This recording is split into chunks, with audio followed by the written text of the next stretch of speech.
¿Cómo estamos? ¿Cómo estamos? Muy buenas noches. Qué gusto saludarle, Jairito. Un gusto estar con usted.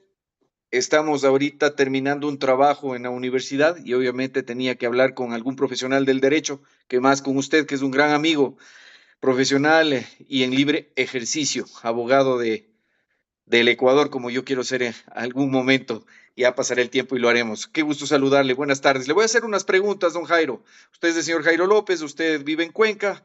Usted es un abogado y le voy a preguntar para que usted me responda de la forma que ve toda esta parte jurídica de todo lo que tiene que ver con el sistema jurídico ecuatoriano. A ver, vamos con la pregunta uno, ¿no? Para no cansarle. Desde su experiencia profesional, ¿qué importancia tiene el derecho comparado para comprender y mejorar el sistema jurídico ecuatoriano? Vamos con la primera pregunta. Ok, muchísimas gracias, Jean Paul. Buenas noches. En efecto, mi nombre es Jairo López, soy abogado en libre ejercicio desde el año 2016. Poseo una maestría en Derecho Penal, en Derecho Procesal Penal y Constitucional. Eh, Respecto a la pregunta del derecho comparado, yo creo que es muy importante que se radique en que es una herramienta esencial para tres cosas: comprender, criticar y mejorar. ¿Qué vamos a comprender, criticar y mejorar? Los propios sistemas jurídicos, permitiendo identificar aciertos y errores ajenos. Es decir, estamos viendo cómo se legisla en otros países y eso nos permite adaptar estas realidades legales a nuestro sistema jurídico como tal. Pero lo más importante es que se fomenta una armonización legal internacional que prepara a los profesionales para un mundo globalizado, porque esa es la tendencia que se venía tratando de incursionar hace años atrás, pero realmente no había una autopista directa de información como lo que hay ahora con especialmente IA y con los sistemas modernos de comunicación y de redes sociales como tal. Para mí es importantísimo que al nosotros revisar el derecho comparado directamente, podamos ofrecer soluciones innovadoras para una visión más amplia de justicia y regularización en términos generales internacionales y llevarlos hacia nuestra realidad, que es el derecho ecuatoriano. Importantísimo y muy claro, mi estimado doctor. Ahora vamos con la pregunta 2, directamente. ¿Considera que el sistema jurídico ecuatoriano ha recibido una influencia de otras familias jurídicas? ¿Como cuáles identifica con mayor claridad usted?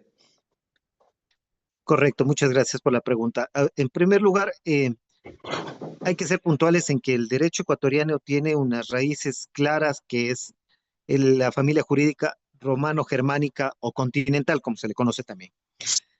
Este ha sido, el derecho ecuatoriano ha sido profundamente influenciado porque poseemos una base conceptual por la situación de que estamos hablando de que el derecho romano germánico, aparte de que no solamente obtenemos el idioma como tal, que es somos una base de latín, Ujú. sino tenemos también las costumbres que han venido dándose como punto de partida. Principalmente recuerdo que se habla mucho de la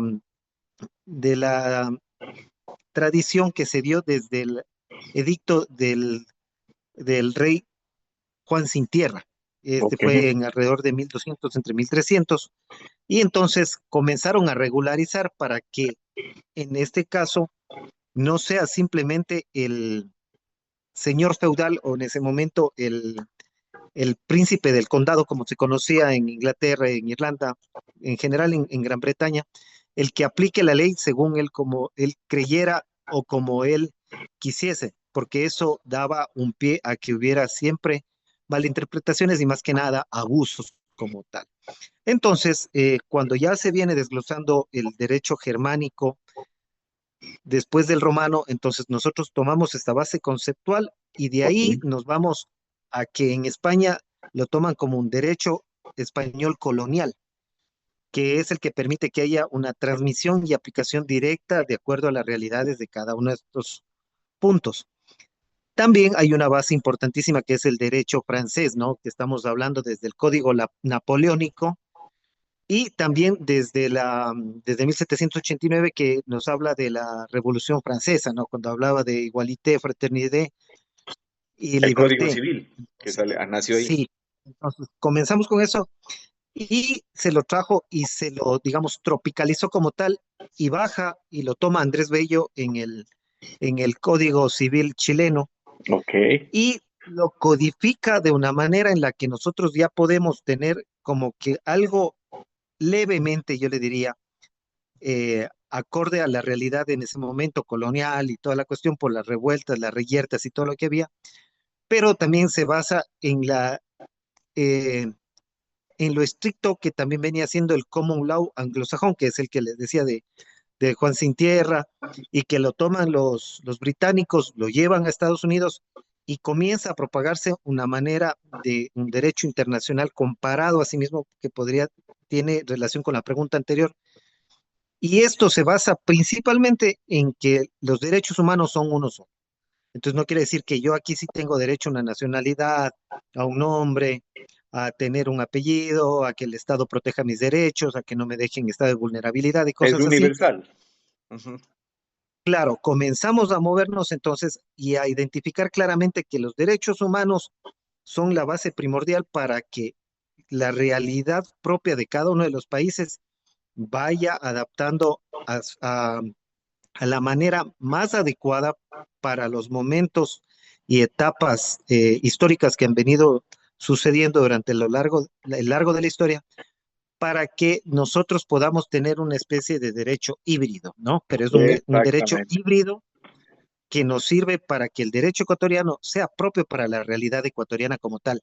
Claro que hay muchas discrepancias en el sentido de que dicen que debería ser uno solo, de que debería de manejarse de una forma rigurosa, estricta y todo, pero no se puede porque las realidades, las costumbres principalmente, Ujú. porque el derecho viene por costumbre, ¿no? Por ejemplo, usted ve así que en Estados Unidos o en Europa usted compra un vehículo y solo con que ya usted posea los papeles no tiene que hacer una inscripción del vehículo, no tiene que hacer un contrato de compraventa como se hace aquí en Ecuador, sino simplemente son costumbres que solo por el hecho simple para mí, forma de verlo de la transmisión de la propiedad, ya está legalizado totalmente esto de acá. Perfecto. Entonces, siempre esta fuerte controversia que existe entre lo que nosotros deberíamos de aplicar y lo que se aplica en otros países viene siendo una fuente diversa, amplísima de conocimiento, pero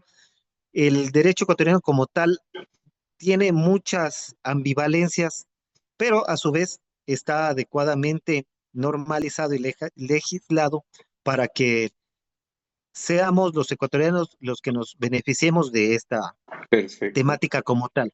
Es por eso que esta familia jurídico romano-germánica es la madre, la pater noster general del derecho romano como tal, y sea de ahí donde han descendido diversas corrientes y pensamientos filosóficos como tal. Perfecto, doctor, perfecto. A ver, esta es la pregunta 3. En la práctica jurídica, ¿cómo se manifiesta la influencia del derecho romano germánico frente a otros sistemas como el common law? Una comparativa sería, Ya, ¿no? una comparativa, entonces, retomamos también fragmentos de la respuesta y la pregunta y la respuesta Ajá. anterior. El derecho germánico se manifiesta, primero que nada, en la costumbre, en la oralidad. No es como el ecuatoriano que le decía la rigurosidad de la inscripción o que todos los contratos y situaciones vengan por escrito, sino se respeta muchísimo la oralidad y la búsqueda de paz social. ¿Sí? Entonces, la rigurosidad que ellos tienen es que usted sabe qué puede hacer y qué no puede hacer y no se presta a controversias. Ok. Entonces, basado en esta experiencia de una memoria colectiva, háblese de los refranes como tal, e instituciones que yo me acuerdo que eran como, había una como la Faida que decían la venganza privada, ¿no? Del ojo por ojo, la ley del talión, hablando Como el código en de las Hammurabi, algo así. primeras bases, claro, las primeras bases del derecho como tal. El common law ya se basa en jurisprudencia, en cosas que ya han venido pasando, que han Ya. sido aceptadas, que están regularizadas y se mantienen como tal, para que ese precedente judicial con un desarrollo codificado, o sea, exactamente como debe de ser, y abstracto, es decir, solo eso se puede aplicar, no puede ponerse ni una pizca más de sal ni una de pimienta, tiene que ser como está, y por eso el common law se basa muchísimo en casos que ya han ocurrido Claro. y ellos transmiten mucho esta jurisprudencia y por eso dicen, como en las series, ¿no? Que dicen en el caso de López contra Lu. Entonces, en este caso se resolvió de esta manera porque Precedente, los precedente. precedentes conceptuales se tenían como tal. Entonces, eso hizo que el juez fallara de esta manera y todo. Entonces, es, como le digo, un desarrollo codificado abstracto y establece un contraste con la tradición germánica, que es no escrita y personal, y la romano-germánica, que ya es codificado completamente, en la que dice, se permite en la ley realizar esto de acá y esto está prohibido. Perfecto. Mientras que en el common law dice, tal persona se le permitía esto y se le permitió o se le restringió el derecho de hacer tal cosa, y eso hace que ciertas corrientes filosóficas hagan que las raíces se puedan ver como yuxtapuestas, o sea, que están, una cosa dice una ley y otra dice otra, pero lo que siempre se busca es la paz social. Eso es lo Ya. que, en lo que se basa la armonía y lo que está siempre preponderando el derecho, ¿no? Para eso es que estudiamos tanto las leyes y tratamos de siempre, dígase, interpretarlas y llevarlas a un mejor término para que nos beneficie en el momento en que nosotros creamos procesalmente que el derecho nos asiste como tal. Perfecto, entendido. Pregunta 4. ¿Cree usted que el método comparativo ayuda a mejorar la interpretación judicial y la seguridad jurídica en el Ecuador? Ok, desde mi perspectiva profesional como tal, yo creo que el derecho comparativo enriquece una interpretación muy extensa que existe del derecho ecuatoriano.